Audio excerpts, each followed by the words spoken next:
থেকে স্বাগত বন্ধুদেরকে। বন্ধুরা দেখুন, আজকে আমি ওগরা ফ্রাই করব। ওগরা বলতে যেটাকে ঢ্যাঁড়স বলছি আমি। এখানে 200 গ্রাম ঢ্যাঁড়স দেখুন এইভাবে কাটা আছে। এখানে আছে হাফ চামচ আছে রসুন বাটা আছে, 1 চামচ আদা বাটা আছে।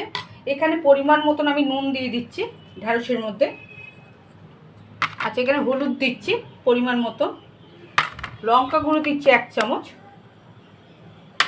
চাট মশলা দিচ্ছি হাফ চামচ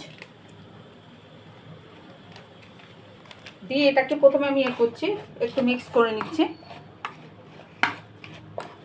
রেসিপিটা যদি ভালো যদি লাগে বন্ধুরা বেশি বেশি করে শেয়ার করবেন, লাইক দেবেন, কমেন্ট করবেন। চ্যানেলের পাশে থাকার জন্য আপনাদেরকে অজস্র ধন্যবাদ। বন্ধুরা দেখুন, আমি 1 চামচ এখানে বেসন দিয়ে দিচ্ছি।